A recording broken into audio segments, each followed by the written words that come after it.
The lake was meant to be silent, yet I could still hear his laughter at my side, despite having laid him to rest 2 years ago.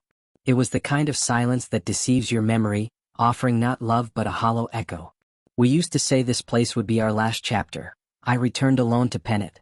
Standing there, boots buried in mossy earth, the aroma of pine and silt wafting through the air, the subtle crunching of gravel behind interrupted my illusions.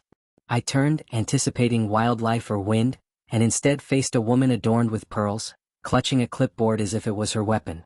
Her perfectly painted lips twisted into an expression too precise to be a smile. She was a stranger to me, indifferent to my presence, convinced that I was trespassing on what she wrongly believed belonged to her.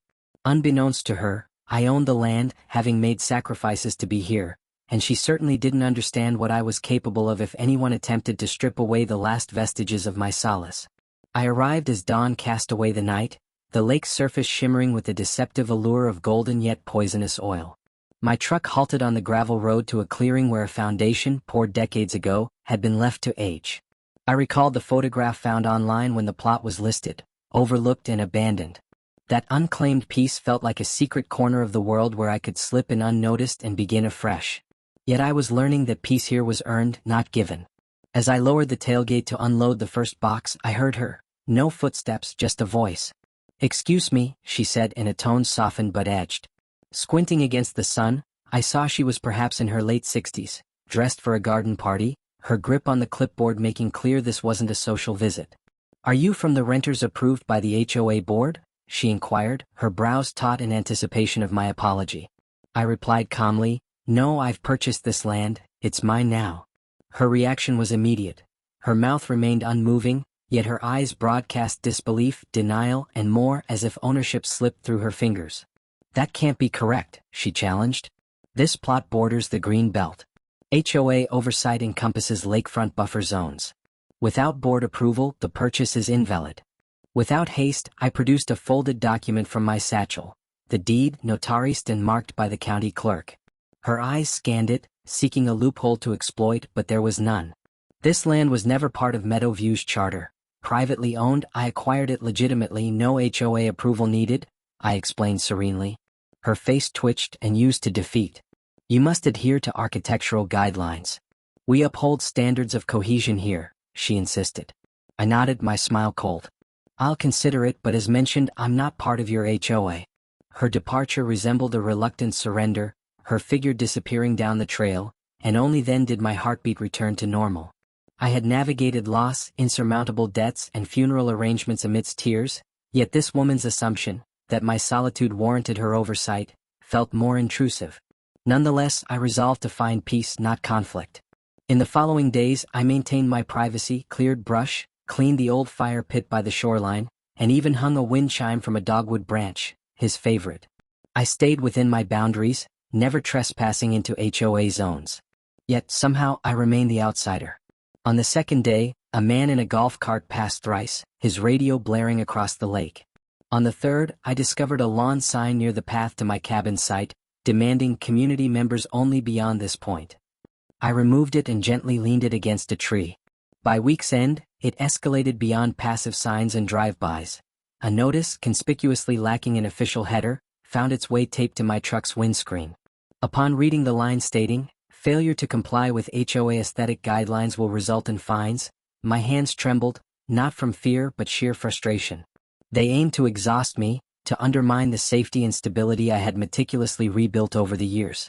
Little did they know my past, a history of navigating the labyrinth of bureaucracy, lawyers, hospitals, and the depths of grief. Their assumption that I would simply capitulate was misguided. I chose not to engage, but instead, I documented meticulously and reached out to the county office for the third confirmation that my property was exempt from HOA oversight. I captured images of the signs, the notices, and even their golf carts, constructing a quiet mental barrier to protect my peace. This was not a physical barrier yet, but a mental stronghold formed in the aftermath of life's relentless trials. I recalled the vow I made to my late husband. If I rediscovered the lake, I would not let time, sorrow, or anonymous clipboard carriers tarnish it. When Karen returned 2 days later accompanied by 2 men, one wielding a camera, the other a measuring wheel, I maintained my silence. I allowed them to survey the perimeter, noting their conversations about easements, lot lines, and setbacks. When they eventually approached me with a clipboard held out like an ill-conceived offering set ablaze, I smiled. They hadn't realized I had absorbed every page of Meadowview's charter over the past 2 nights. Nor did they know I possessed the original 1987 property plat proving my land was separate. Unbeknownst to them, I had already engaged legal counsel, silently and strategically. As Karen opened her mouth to speak, I intervened with a single suggestion: you might want to consult your solicitor before setting foot here again. Her mouth closed abruptly, her clipboard dipped, and the cameraman shuffled uneasily. I turned towards the lake, the breeze caressing my face, and for the first time in a long while, I felt an emotion that wasn't dominated by anger or sorrow. It was control. I had no intention of relinquishing it. Though confrontation had never been my natural inclination, something about this place and the hovering presences awakened a determination long dormant. The emotional erosion wrought by grief had sculpted silence into me, but Karen's unwarranted authority chipped away at that quiet. Her encroachment wasn't merely bothersome. It was a catalyst, reminding me of societal perceptions surrounding solitary women, as though existence required external validation. I was not awaiting permission. I was nurturing a vision he and I had spoken of for years, a sanctuary to honor him, free from judgment or interference. Yet here I was, defending it before even laying the first foundation. The following morning, post Karen's visit with her entourage, I ventured into town not to retreat, but to gird myself. My initial stop was the county recorder's office, where I requested another certified copy of my deed alongside boundary maps from the 1987 and 2005 surveys. The clerk's expression shifted as she scrutinized the files, eyebrows arching at the clarity and distinction of the property lines. She remarked, almost offhandedly, that it was among the rare parcels unaffected by Meadowview's expansion strategies. I quietly gathered the documents, securing them like ammunition. Next, I visited a reputable local real estate solicitor named Ellis, known for his seasoned management of land disputes. As he perused the contents I'd provided, his eyes gleamed. In silence, he leaned back in his chair with a subtle grin, observing, "This should be quite entertaining, not because they have a case, which they definitely do not, but because individuals like that often test boundaries to their detriment." Upon inquiring about my approach, Ellis recommended steady pressure, methodical and documented resistance without retaliation, allowing them to embroil themselves, only offering them the proverbial shovel when they were already knee-deep. This strategy resonated well with me. As I returned to the lake, dusk settled, casting elongated shadows over the water through a dense cloud cover. Reclining on the porch steps of the old dwelling, I watched a group of adolescents cycle past the pathway entrance, their laughter unabashedly echoing in the air. For a fleeting moment, I coveted their unfettered freedom but reminded myself that mine was painstakingly earned. I lingered outdoors as stars shimmered and lukewarm coffee lingered on my tongue, the sound of crickets served as a backdrop to memories of the last night I spent with my husband. We had dreamt of retirement, talked of building a cabin just like this one, cherishing the silence. Fate, however, had its own plans, and within the year, cancer stole him away. It struck without warning, shattered dreams, then vanished without a farewell. The next morning, I discovered a folded note strategically placed beneath a rock by my fire pit. Not an official document, but a starkly worded message. Community access to shoreline protected by HOA mandate. Please remove personal items. Resolute, I photographed the note, the rock, and the scene. Though no footprints marked the ground, the message was undeniably clear. Intimidation lingered. I burned the note, watched the ashes scatter, and carried on. Later, whilst moving supplies from the truck to the build site, I noticed something unsettling. My boundary flags had shifted.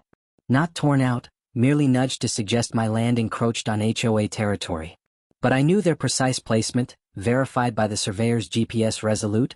I utilized an app designed for this exact purpose, confirming each flag's rightful position, and marked them anew with dual confirmations, red and blue.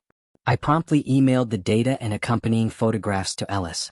That evening saw Karen's return, this time accompanied by a man, Bryce Turner, the HOA board's vice president. His gait exuded ownership, as if the land were inherently his. Without introduction, they approached as I covered the lumber stack with a tarp. Karen, with clipped precision, announced their purpose, delivering a formal notice of non-compliance. Without turning, I questioned, on what grounds? Advancing, she listed visual disruption, noise violation, and unauthorized perimeter encroachment. Her mention of flags spun me around. "You mean the flags?" I queried, ignoring Bryce's folder as if it bore legal significance. Karen confirmed, suggesting my markers infringed on HOA's deeded shorelines. Her voice bore the conviction that repetition would birth truth. I nodded, walked to my truck, retrieved my own folder and presented the certified map to them. Bryce's expression shifted at the sight. I tapped the plat, clarifying the shorelines belonging to private parcels, confirmed thrice by the county, including as recent as yesterday. Tampering with my flags was not unnoticed, their displacement checked post-interference. Silence hung, speaking volumes. Bryce muttered about legal consultations while Karen's departure was marked by flushed cheeks. Watching them retreat, I felt a transformation, not anger nor sadness but a sharpened focus. They desired conflict, yet my victory would unfold calmly and precisely. The next day, I installed motion-activated cameras for security and undeniable evidence. Amidst this, I planted dogwoods and forget-me-nots along the water's path, flowers he cherished, flowers we had once envisioned surrounding our cabin. Their attempts to smother me in bureaucracy and threats felt trivial. I'd been deeply scarred before by his loss. This was mere noise and now I controlled its volume. At 2:13 a.m. the cameras captured two hooded figures. One wielding a torch, the other dragging something. Wordlessly, they crept along my property, subtly shifting the flags inward as they'd done before. This time, however, unbeknownst to them, I had discreetly installed infrared sensors along the path and activated a low-light camera system complete with audio capture. Reviewing the footage the following morning, I felt a calm sense of vindication rather than my heart racing. This was evidence, indisputable proof rather than mere suspicions. I transferred the footage to a USB drive, which I placed in a padded envelope and sent directly to Ellis. I anticipated his reaction. This was no longer minor harassment, but rather property tampering, which altered the situation significantly. I continued with my morning rituals as if nothing had occurred. I pulled weeds by the treeline, refreshed the birdseed, and began preparing an area for a stone fire pit. My sorrow had become a quiet rhythm as steady as my pulse, now accompanied by strategic planning. Every spade of earth turned and every nail pounded was a silent declaration of my presence and permanence. They thought they could drive me away, I was instead establishing my foundation. At midday, a vehicle arrived on the gravel driveway. It was not Karen, but a uniformed man stepped out of a white SUV bearing the county seal. Introducing himself as Officer Lyle, a land management officer, he explained he was investigating a complaint from the Meadowview HOA. His manner was courteous, almost regretful, as he relayed their claims of my erecting permanent structures on community land. Calmly, I presented him with the file I've had as my shield for weeks. As he examined the surveys and official stamps, his acknowledgement was clear, especially when he reached the drone-captured images. "This is solid proof," he commented softly. I merely smiled in response. We walked the property together, checking survey markers and GPS coordinates. I showed him where disturbances had occurred and where I had set additional markers for protection against tampering. He meticulously documented everything, noting that the second set of flags was somewhat inside the boundary. "Looks like you've been overly generous," he said. I simply replied, "Generosity isn't always valued." He returned a knowing smile, remarking, "Some people see boundary lines as optional after ignoring them for so long. But the law remembers." After he departed, I stood by the lake, the wind lightly tousling my hair. The silence felt different, not fragile or burdensome but sharp and determined. I sensed the tide shifting. However, I was aware people like Karen wouldn't back down, they would escalate. True to form, the next day I discovered a notice pinned to a wooden stake at my drive's entrance. At first glance, it appeared official, but upon closer inspection, it lacked authenticity, no agency header or issue date. It accused me of breaking community harmony standards, summoning me before a committee. I laughed at the desperate measure, indicative of how shaky their position had become. I took it down, documented it with photos, and added it to the expanding file. I then phoned Ellis, who answered on the second ring. I detailed everything: the footage, the fake notices, the meddling with markers. After a moment's silence, he suggested, "We'll file a cease and desist for trespass, harassment, and attempted encroachment. Document every interaction going forward, no matter how trivial." I assured him I was already doing so, and I could hear the smile in his voice. That evening, I took my journal to the fire pit, leafing through its pages. Initially a form of grief therapy to converse with my late husband, it had transformed into a chronicle of resilience and recovery. I added a new entry with steady hands. "They came under cover of night, trying to erase my presence, but I've left a lasting impression. Closing the journal, I watched as the fire's embers ascended into the dark sky, like scattered memories. The next few days passed quietly without new visitors or notes. The markers remained untouched. For a brief moment, I hoped they'd realized I was resolute in staying. But then the drone appeared, hovering just above the treetops, its camera aimed squarely at my cabin. I noticed it while sipping coffee on the porch. It was initially silent, but as it descended, the buzzing intensified. I raised my hand in a wave, not out of desperation, but in recognition of the ongoing struggle. As it edged back cautiously, I went indoors and grabbed a large envelope, extracting my husband's old binoculars. He was a wildlife photographer, always focusing on birds, and now I used this same tool to observe a figure lingering near the Homeowners Association's main trail, holding some sort of device. There was Karen filming me, pretending she had some right. I rang Ellis again. He sighed, advising me to document the incident but refrain from interaction for the moment. He had already issued a warning letter to the HOA's legal counsel about boundary violations and surveillance activities. Ellis emphasized that the drone footage would strengthen our case, particularly if it overstepped the boundaries. I spent the afternoon recording its flight path, utilizing an app to track its altitude and trajectory. It flew just 15 feet from my decking, well within the legal privacy zone. I emailed the information to Ellis and his response was succinct: "This is invaluable." That night, by the lake, I listened, not for drones or footsteps, but for the echo of my husband's laughter, the warmth that I was here to protect. This was more than just land, it was about preserving something genuine amidst a world attempting to erase us. Karen considered me merely someone unfamiliar with the rules, but truthfully I was more acquainted with them than she realized, never needing to enforce them until now. Gazing at the sky, stars glistening against the night, I quietly vowed, "I'm still here. I won't leave." This time it was a promise to both him and myself. When the sheriff's cruiser rolled onto my gravel path, I realized Karen had finally breached the line she had been flirting with since my arrival. The vehicle moved deliberately, dust rising behind it like a beacon.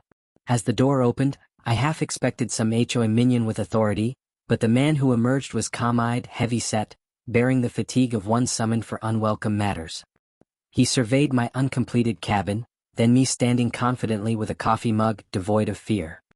He nodded, more respectfully than dutifully, and stated he was responding to a report of a squatter on restricted HOA property. I couldn't help but laugh briefly, eyeing him curiously.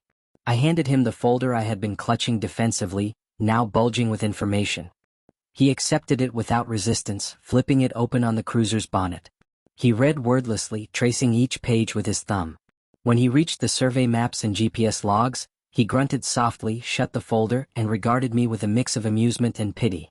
"You're not a squatter," he declared. "You own this land outright. The complaint is unfounded." I nodded. "Karen?" I remarked. He nodded again. "Naturally. She informed dispatch you lacked paperwork and were threatening the neighborhood with construction." I inclined my head. "Threatening them with what? A cabin and some flowers?" He smirked, indicating he would note the call as a false report and record it officially. We walked the perimeter, mostly silent, save for occasional bird calls or rustling foliage.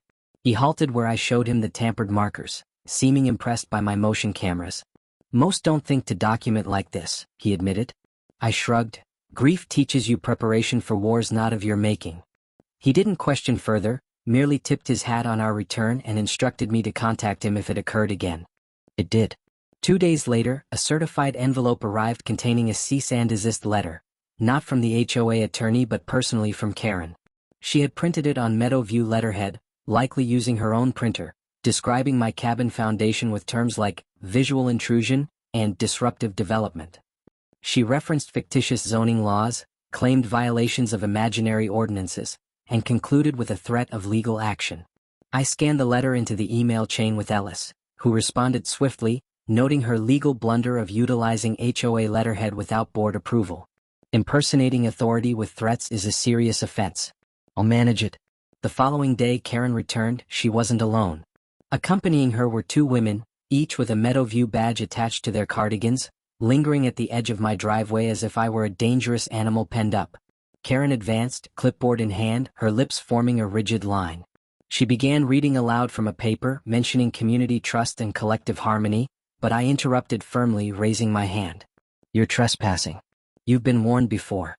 I have legal representation." Any more attempts to intimidate or misapply HOA rules will be reported and prosecuted. The women behind her shifted uneasily, clearly unprepared for this confrontation. Karen's voice rose as if volume could replace legal authority. I pointed to the motion camera above her. You're being recorded. Your actions are documented. You have no authority here. You never did. She paused, eyes narrowing, then said something unintentionally revealing. You don't belong here. Not with us. It was then I understood the real issue. It wasn't about flags, bylaws, or boundaries. It was about exclusion. I wasn't part of their club.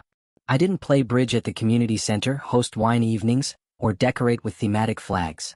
I was a crack in the facade they cherished. People like Karen couldn't abide anything that challenged their little kingdom.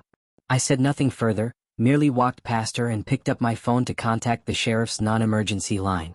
I requested an officer to address a growing pattern of trespassing and harassment. Karen heard her name relayed to the dispatcher. Only then did she leave, her companions trailing like bewildered shadows. Watching them depart, I felt oddly serene. They weren't winning. They were crumbling. The more they pushed, the more they exposed their lack of power. That evening, I sat by the fire pit, watching the sun set over the water. The breeze carried hints of pine and smoke, and I closed my eyes, taking it in. I thought about him, about how proud he would be of this fight, not because I was winning but because I was steadfast. Over the years we had endured so many uncontrollable aspects. Doctors, diagnoses, deadlines.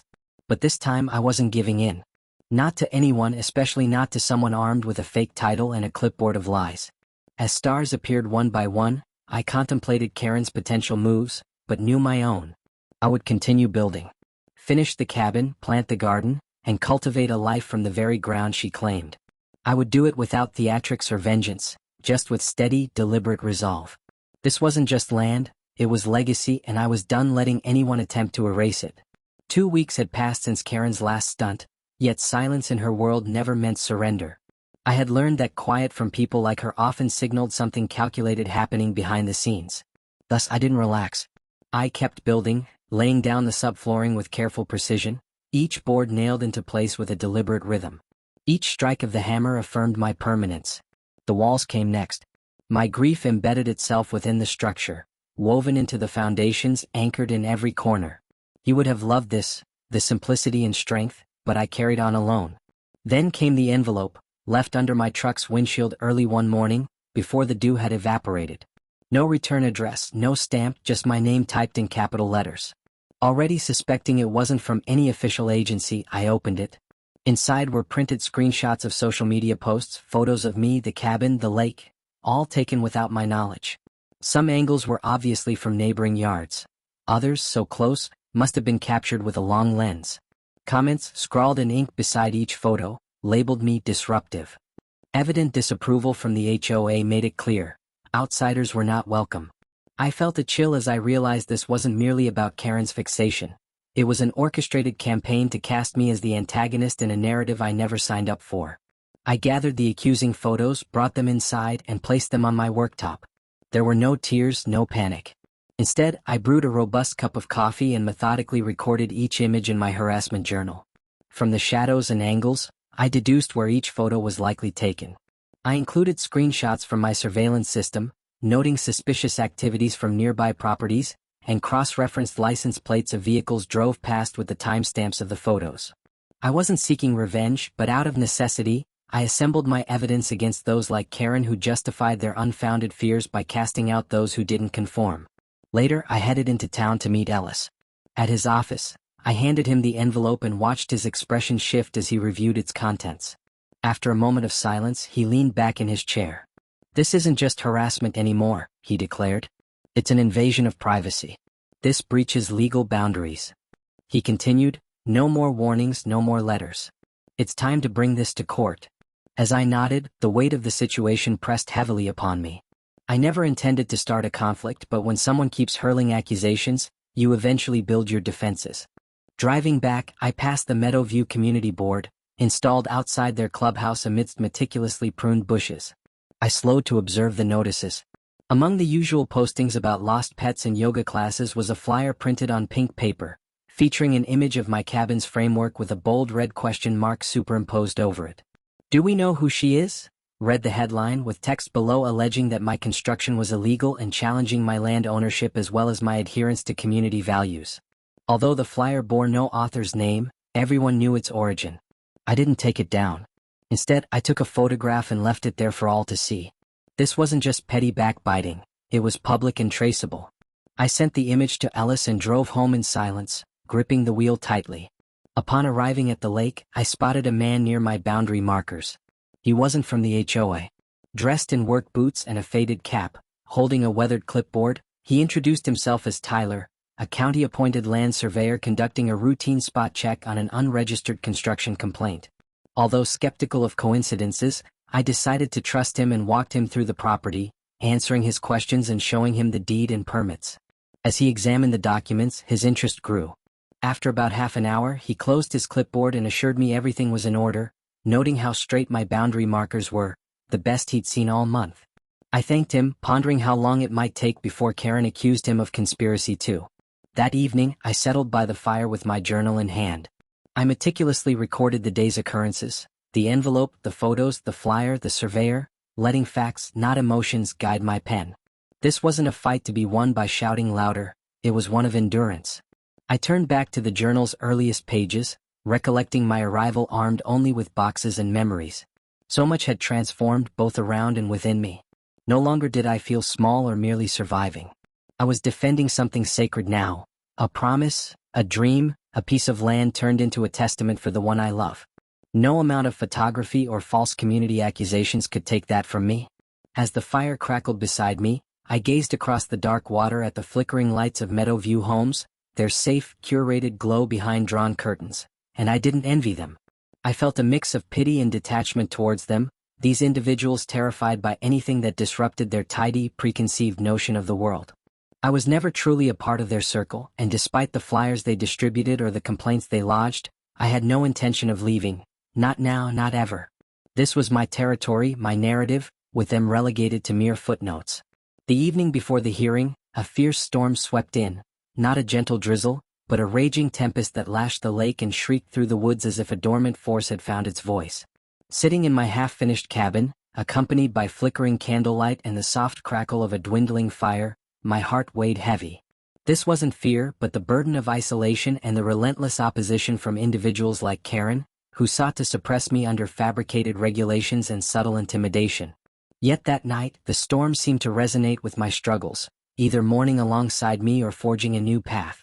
By morning, the air was purified, leaves shimmered with droplets, and the lake lay so still it appeared frozen.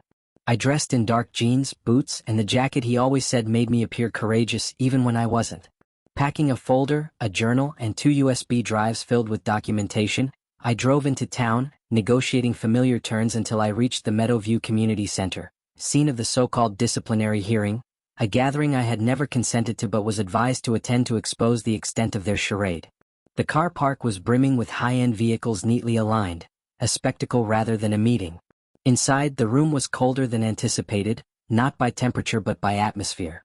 Folding chairs formed tidy rows facing a long table where 5 stern HOA members sat, Karen positioned centrally with a binder so voluminous it appeared absurd. As I entered, the room fell silent. Unfazed, I walked purposefully to the chair marked with a name card inscribed property owner, in derisive quotes. I tore it in two unceremoniously and sat. Karen opened with a scripted statement, laced with pretentious language on unity, aesthetic conservation, shared ideals, and the alleged threat my independent actions posed to Meadowview's ethos. Her tone practiced, almost smug, she concluded by recommending sanctions against me, including legal proceedings for forced eviction, smiling as if she had achieved a victory. The silence that ensued was expectant, but I didn't allow it to linger. I rose, opened my folder, and with measured calm began my presentation. I displayed the original property deed, historical plot map, and updated county survey. I provided evidence of the private purchase, tax records, and certified confirmations from the county land office. I then held up the cease and desist letter Ellis had sent the HOA, warning them of impending legal action if their harassment persisted. Karen's composure faltered, but I continued undeterred, presenting screenshots of unauthorized photographs, defamatory flyers, and surveillance stills showing illegal entry and tampering. Documents included timestamps, legal citations, and further affidavit from the county officer and land surveyor. Finally, I produced the journal, speaking only to affirm. Each page records your attempts to erase me, and every instance of failure. A prolonged silence followed until a previously silent man at the end of the table cleared his throat and queried if Karen had verified my land's exclusion prior to notifying the sheriff. She hesitated before faltering under her shaky reply. With the room's mood shifted, he moved to dismiss all HOA actions regarding my property. Karen's protestations, strained and desperate, about my undermining the community and potential precedent for others, fell on deaf ears as the fear dissipated like raindrops off metal, their goal now more about retreat than confrontation. Gathering my belongings, I paused at the door to deliver a final remark. You all invested so much energy trying to remove me, but this land was never truly yours, neither by law nor by right. I sought solace here, a quiet corner for my mourning, only for you to obstinately disrupt my peace. But now, my time of grieving is over and your meddling ends with it. The door closed softly behind me as I stepped into the sunlight. The breeze felt lighter, not decadent, but pure, like the fresh air that follows a harsh winter. On the drive back, I didn't sense relief so much as liberation. They hadn't merely lost the case, they had lost the facade of control they believed they held. And such a delusion would never return. At the lake again, I wandered along the border of the property, brushing my hand over flowers I had planted weeks earlier. The cabin was materializing, not just as a building but as a testimony, a space born of pain and fortified by persistence. That evening, I lit a fire by the water and turned to the final page of my journal. I noted down everything: the hearing, the dismissal, the expression on Karen's face when the board deserted her. Then I closed the journal for the last time. I no longer needed its pages. The narrative had reached its end. The battle was concluded, and what remained was mine to mold as I wished. Gazing at the stars, the same ones we'd dreamt under of a place such as this, I softly murmured once more, I'm still here and no one will move me. The lake held its silence. It didn't need to reply. It simply mirrored the sky back at me, steadfast and wholly mine.